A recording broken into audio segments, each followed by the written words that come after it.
Pregnancy కోసం wait చేసినప్పుడు period miss అయితే చాలా హ్యాపీగా అనిపిస్తుంది. కానీ యూరిన్ ప్రెగ్నెన్సీ టెస్ట్ చేసిన తర్వాత ఇంట్లో ఫెయింట్ లైన్ కనిపిస్తే అది పాజిటివా నెగటివా అనేది అర్థం కాక కన్ఫ్యూజన్ గా అనిపిస్తుంది. సో అసలు ఫెయింట్ లైన్ ఎందుకు వస్తుంది, అప్పుడు మనం ఏం చేయాలి అనేది ఈ వీడియోలో తెలుసుకుందాం. అసలు యూరిన్ ప్రెగ్నెన్సీ టెస్ట్ అనేది మన బాడీలో ఉన్న బీటా హెచ్సిజి అనే ఒక హార్మోన్ ని డిటెక్ట్ చేయడానికి యూజ్ చేస్తాం. First reason wrong time. ఎంత థిక్ గా లైన్ ఉంటుంది అనేది, ఎంత కాన్సన్ట్రేషన్ ఉంది ఆ హార్మోన్ మీ యూరిన్ లో అనే దాని మీద డిపెండ్ అయి ఉంటుంది. డాక్టర్స్ ఈ టెస్ట్ ని లేచిన వెంటనే ఫస్ట్ యూరిన్ శాంపుల్ తో చేసుకోమంటారు. రోజులో ఇంకెప్పుడైనా కానీ ఎక్కువ నీళ్లు తాగిన తర్వాత కానీ టెస్ట్ చేసుకుంటే యూరిన్ పల్చగా ఉండడం వల్ల ఫెయింట్ లైన్ లాగా కనిపిస్తుంది.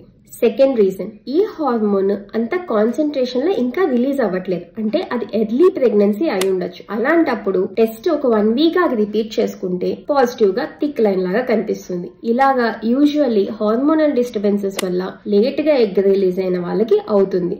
అంటే థైరాయిడ్, పీసీఓడి లేకపోతే ప్రొలాక్టిన్ డిస్టర్బెన్సెస్ ఉన్న వాళ్ళకి యూజువల్లీ ఇది చూస్తూ ఉంటాం, కానీ ఎవరితో అయినా అవ్వచ్చు. థర్డ్ రీజన్, మీరు ప్రెగ్నెంటే కానీ ఆ ప్రెగ్నెన్సీ ఇప్పుడు హెల్దీగా కంటిన్యూ అవ్వకుండా ఫెయిల్ అయిపోతుండొచ్చు. అలాంటి ప్రెగ్నెన్సీని బయోకెమికల్ ప్రెగ్నెన్సీ అంటాం. అంటే ఒక లెవెల్ ఆఫ్ ప్రెగ్నెన్సీ రీచ్ అయ్యి ఆ తర్వాత హార్మోన్స్ ఫాల్ అయిపోతాయి, నెక్స్ట్ పీరియడ్ వచ్చేస్తుంది. నాలుగవది, బేబీ గర్భసంచిలో కాకుండా పక్కన ట్యూబ్స్ లో కానీ, సర్విక్స్ లో కానీ, ఓవరీలో కానీ అటాచ్ అయినా దాన్ని ఎక్టోపిక్ ప్రెగ్నెన్సీ అంటాం. ఒక్క చిన్న బ్లడ్ టెస్ట్ తో అసలు మీది హెల్దీ ప్రెగ్నెన్సీయా కాదా అనేది చెప్పొచ్చు. దాన్ని బీటా హెచ్సిజి బ్లడ్ టెస్ట్ అంటాం. సో ఫెయింట్ లైన్ వస్తే కంగారు పడకుండా డాక్టర్ దగ్గరికి వెళ్ళండి. Thank you.